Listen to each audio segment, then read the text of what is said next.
시청자 여러분 안녕하십니까. 11월 16일 녹화하는 용정호투 1받으러 가겠습니다. 우선 미국 중간선거입니다. 오늘 그러니까 우리는 16일입니다만 미국 시간으로 11월 15일인데 트럼프가 차기 대선에 또 출마하겠다고 이제 정식으로 발표를 했습니다. 예상되던 바였고요.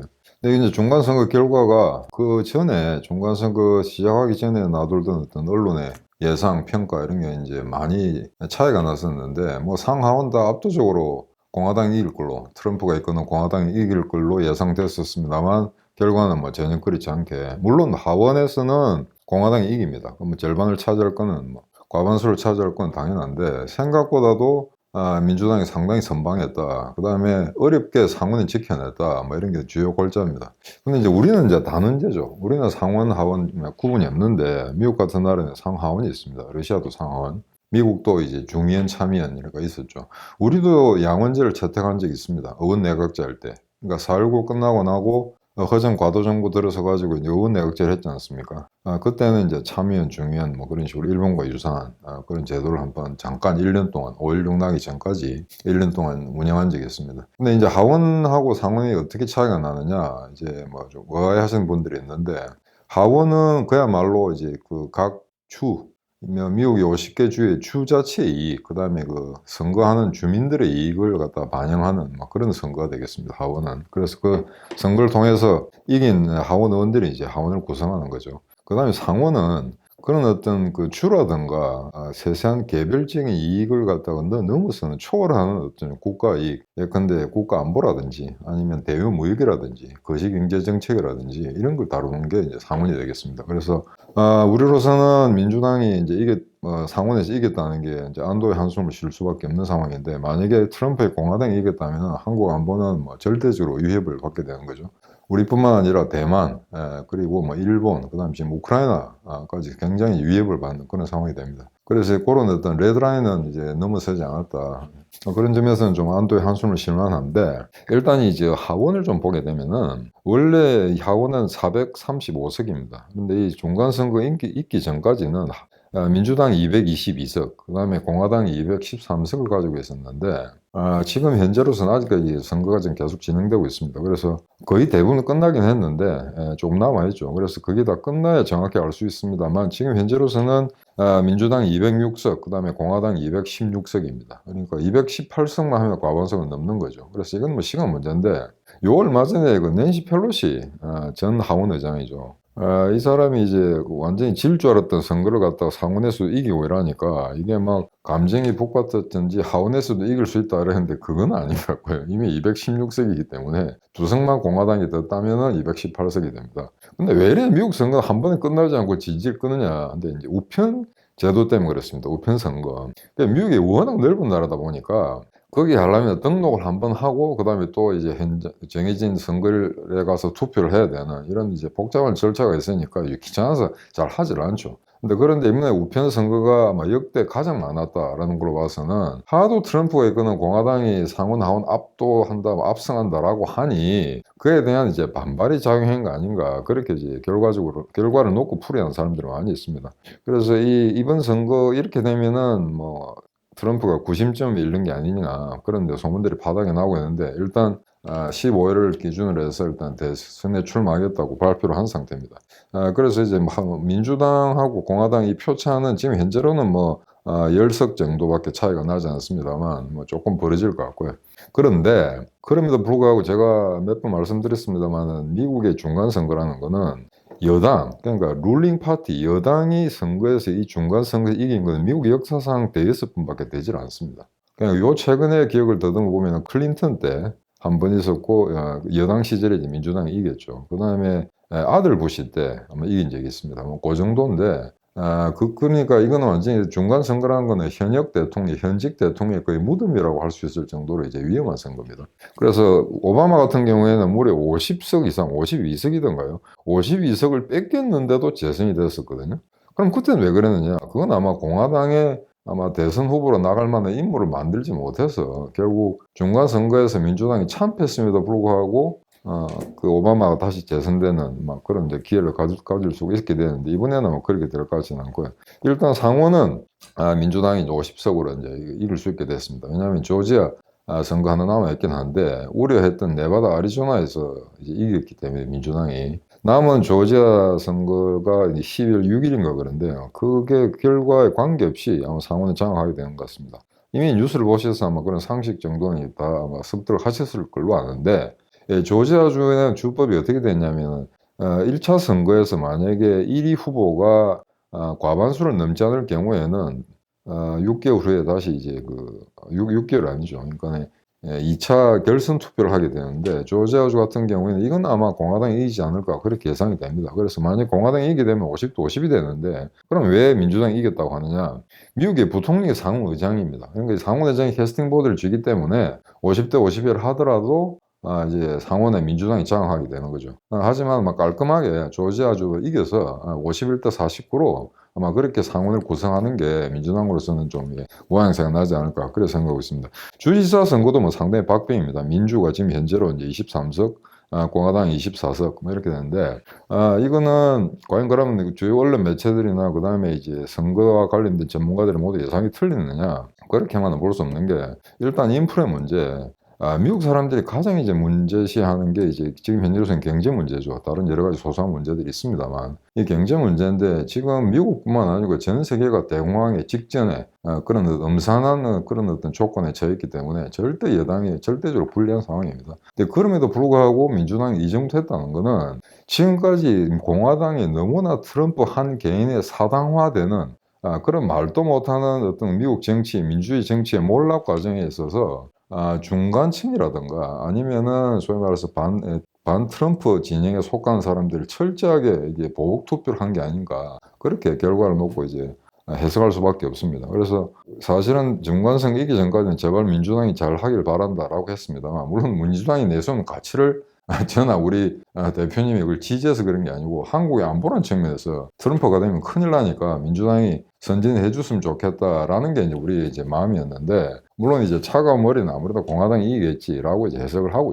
했었습니다. 근데 결국 이제 하원은 뭐 민주당이 뺏겼으니까 당연히 그거는 뭐 공화당이 승리라고 해야 되겠죠. 해야 되는데 지금 뉴스 이제 틀어보시면은 며칠 전에 유튜브라든가 또는 인터넷에 떠도는 뭐 기사들 전부 이제 트럼프가 난리 났다, 끝장났다, 뭐 공화당이 졌다라고까지 표현을 하고 있습니다. 그 말은 선거 전에 너무나 공화당이 압승할 거라는 그런 뉴스가 파다했기 때문에 이런 의외 결과가 나왔을 때 또 한쪽으로 확 쏠리게 되는 거죠. 공화당 끝장났다.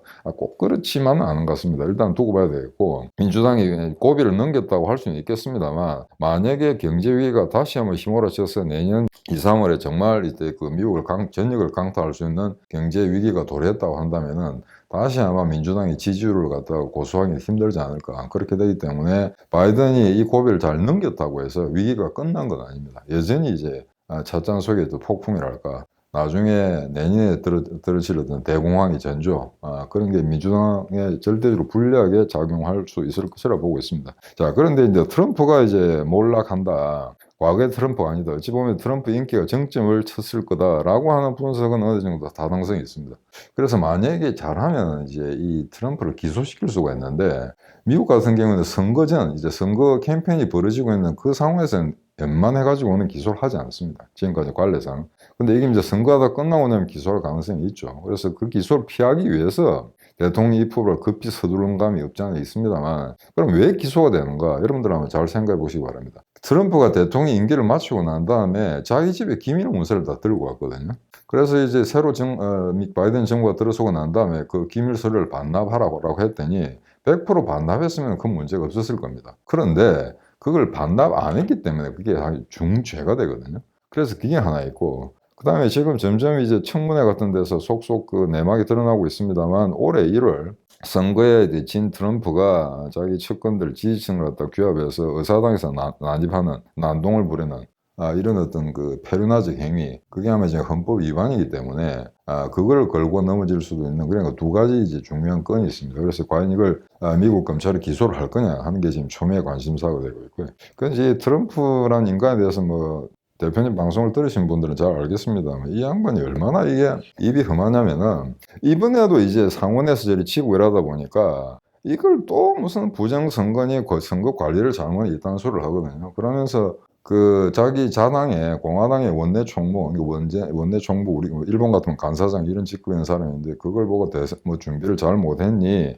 니 때문에 총선이 지금 입에 담지도 못할 이제 험담을 하고, 그다음에 플로리다 주지사 하던 이제 그 론 드산티스, 언론에서는 드샌티스라고 하는데 아마 이게 아마 이탈리아계 같습니다. 그래서 이름을 이탈리아계로 그대로 불러주면은 뭐 드산티스가 되겠죠.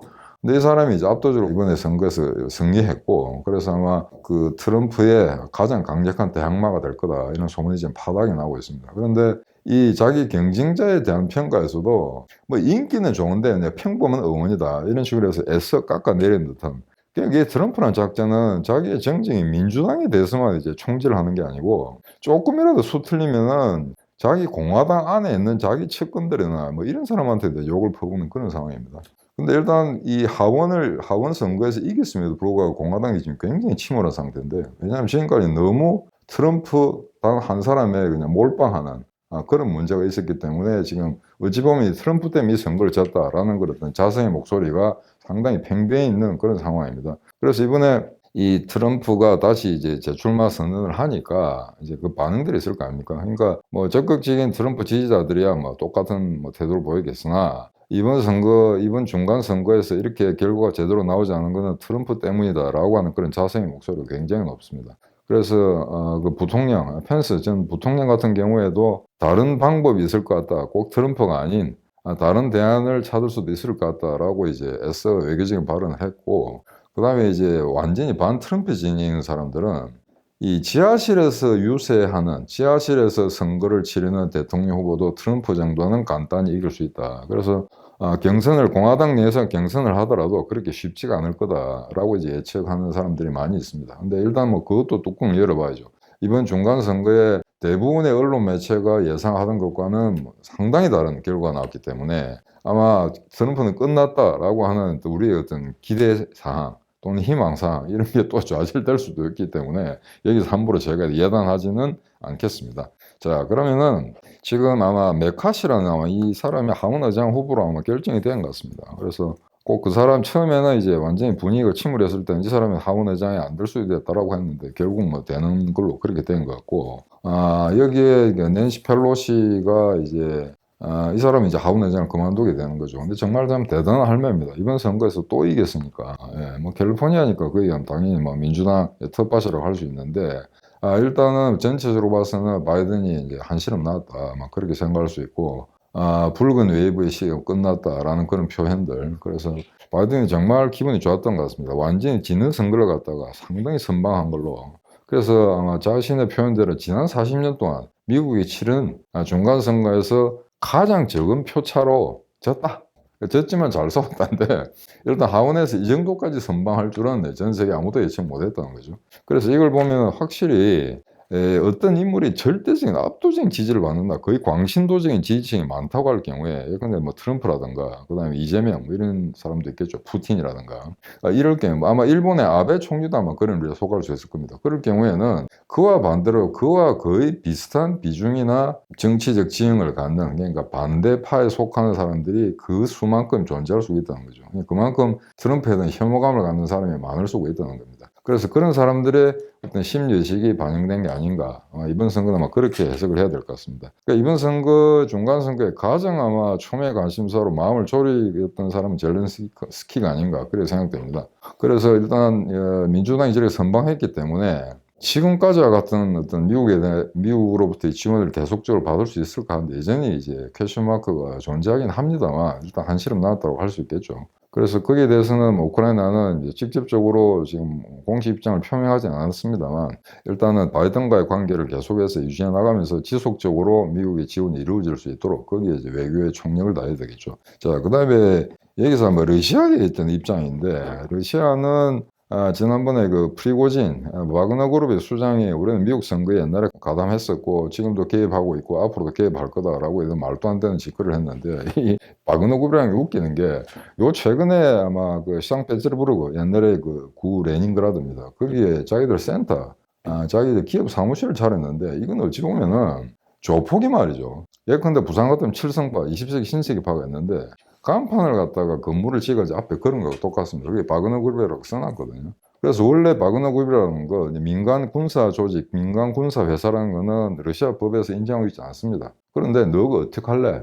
예, 이런 식이죠. 우리는 푸틴의 비호가 있다. 그래서 마치 일본이 야마구치 구미가 빌딩을 사서 그 빌딩 위에다가 삼성, 뭐 SK 이런 것처럼 거기다가 이제 상호를 붙인 거와 똑같은 그런 짓거리를 이제 바그너 그룹이 하고 있는데, 아마 이런 사람들은 아마 노골적으로 이번에 트럼프가 이기길 바랐을 겁니다. 그래서 러시아와의 특수한 관계 그런 것도 있기 때문에 이게 만약에 이번 중간 선거의 결과를 통해서 우크라이나의 정황을 갖다가 좀 뒤바꿀 수도 있는 계기를 포착할 수 있을 거다. 그렇게 아마 기대를 했던 것 같은데, 러시아가 상당히 아마 상심한 게 아닌가 그렇게 보고 있습니다. 그래서 이거와 동시에 이제 그 본다레프라는 이름이 러시아에 굉장히 많은데, 러시아 상원의 이제 안전보장회의에 그 안에 위원회가 하나 있습니다. 방위 및 안보위 위원장이라는 사람이 발언했는데, 이 사람이 이 중간선거 있기 전부터도 이건 노골적으로 이건 어떤 공화당이 이기길 바란다. 그러면 공화당이 이기겠지. 왜? 대부분 언론 매체들은 그렇게 평을 했으니까. 그렇게 했는데 상당히 실망했을 겁니다.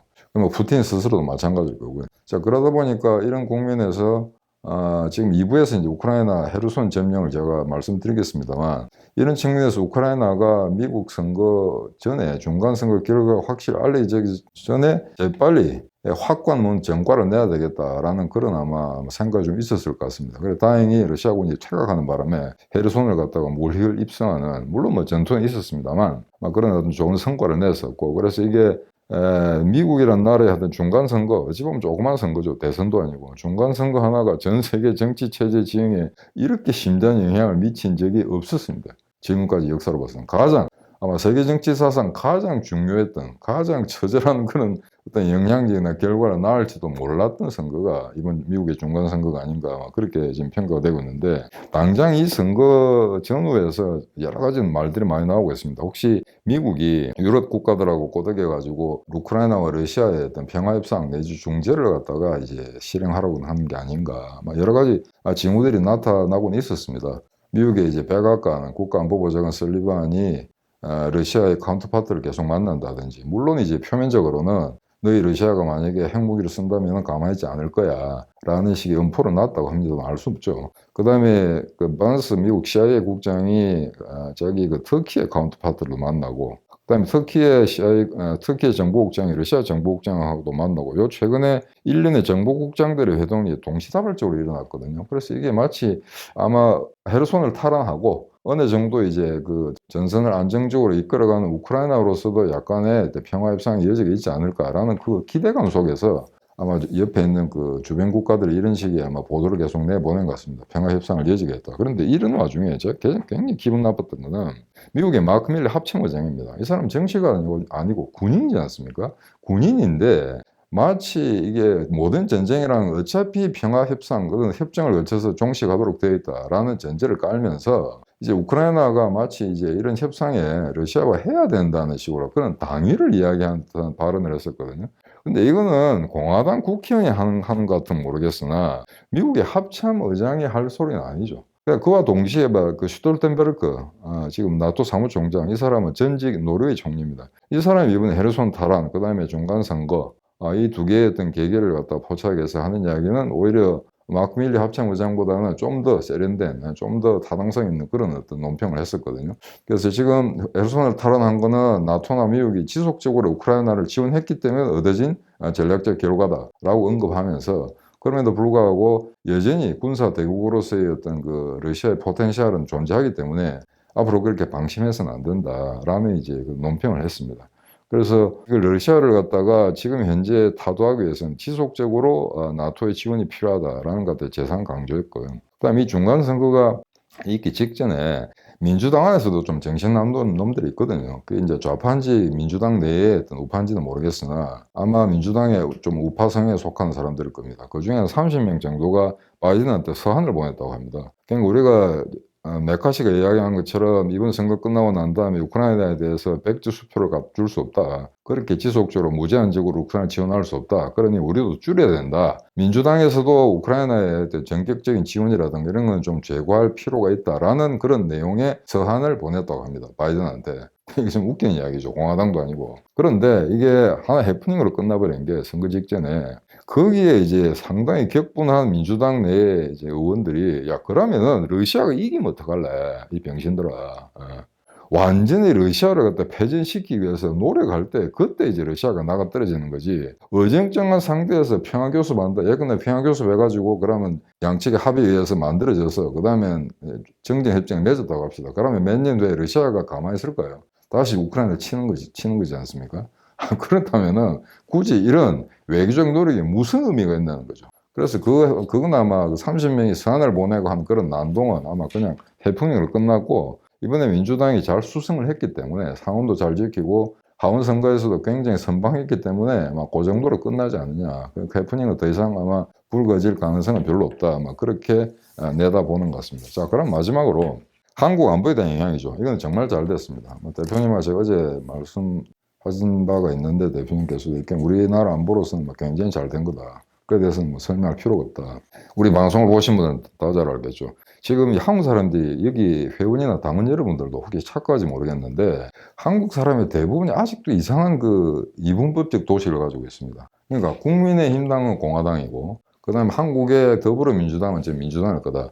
아주 브로드하게 아주 총체적으로 봤을 때 그런 구분은 가능합니다. 그런 이제 덩치는 가능한데 요 최근에 어떤 안보 상황, 특히 트럼프가 대통령이 되고 난 다음에 공화당은 우리가 과거에 생각하는 그런 보수 정당이 아니거든요. 그러니까 그런 어떤 우리가 갖고 있던 교과서적으로 우리가 배웠던 그런 어떤 정치적 어떤 그 보편 타당한 어떤 규범, 이론 그런 규정들하고는 상당히 떨어져 있습니다. 그러니까 극단적으로 이야기하면은 우리나라를 안보로 봐서는 바이든 같은 민주당 정부가 계속 집권하는 게 월등히 유리합니다. 공화당에서 트럼프와 같은 저런 저질의 정치인이 나오지 않는 한. 그러니까 만약에 이번에 만약에 상하원 모두 아마 공화당이 석권했다든지 2년 후에 대선에서 트럼프가 다시 된다든지 하면 이게 정말 악몽이거든요. 그래서 이런 구분을 잘 해주셔야 됩니다. 그러니까 민주당 바이든 행정부가 말한 여러 가지 국내적인 이슈들, 그 이슈가 우리가 다 받아들일 수는 없습니다. 혁명 21의 강령과 상당히 배치되는 부분도 있고요. 하지만 한국의 안보, 북한의 위협에 맞서고 있는 한국의 안보라는 측면에서는 이번 선거가 굉장히 우리나라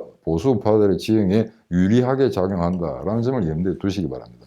그래서 지난번 이제 트럼프가 대선에 한번 이기고 그다음 졌지 않습니까? 그 어떤 4년 동안의 기간 중에 한국에서 거의 아마 그 맹목적으로 트럼프를 빠는, 트럼프를 찬양하고 추종하는 그런 세력들이 우리나라 먹물도사에 상당히 많이 생겼습니다. 그게 이제 세상을 제대로 한 국면만 보고 전체적으로 입체적으로 조망하지 못한 결과죠. 심지어 미국에서 단연간 국제정책을 공부하고 박사학위를 받았다는 사람들까지 트럼프를 마치 예수 그리스도에 비유하는 그런 어처구니없는 일을 하는 경우를 제가 실제 제 눈으로 많이 목격했거든요.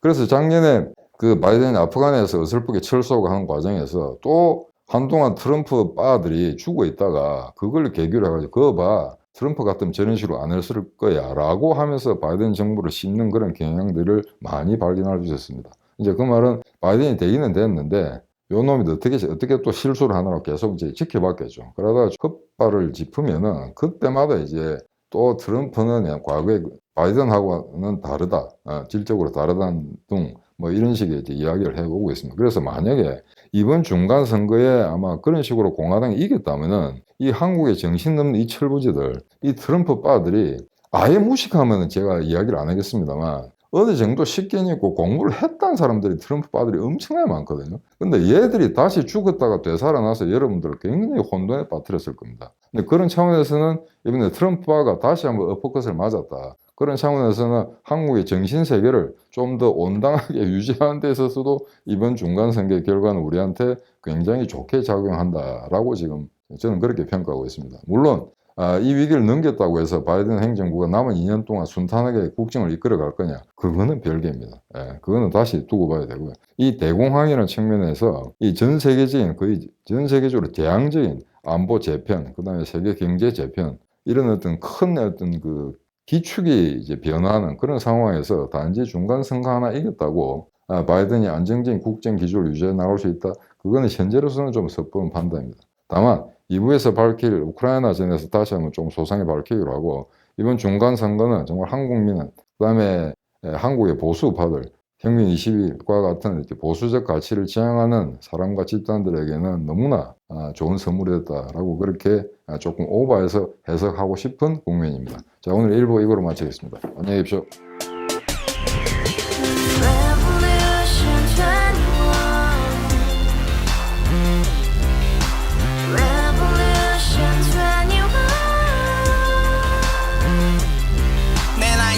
월세 30 코인빚만 300 서울에 온 지 벌써 10년 아둥바둥 버텼지만 여전히 난 반지 하에 제왕 곰팡이 연문제약 내비랭 깡통 망통 완전히 폭망 고시원 창문만큼 작아진 내 꿈 연애 결혼 내 집 모든 게 헛꿈 1년 전 떠난 여친 울며 말했지 같이 써봤자 평생 가본 게 꼭꼭꼭하지 가바후스 700 나도 소유주 가바후스 700 나의 소주 택시기사 우라부지 마트 캐셔 울어무니 우리 집안 다 털어봤자 후줄 그래 개선민 내 미래 거기서 팍 끝난 거지 팍더 이상 노력 따윈 괴물이 스펙 찾아서 말리 비오는 날 알바 잘려 맨날 학원 날 개쳐 발려 밤비 내리는 양화대교 홀로 걷고 있을 때 현수막에 아로 새겨진 평당 700짜리 아파트 다같이 소리 질러 혁명 21 가바후스 700 나도 소유주 가바후스 700 나의 소주 You and I, we live together in the house, brand new day, and your dream had just been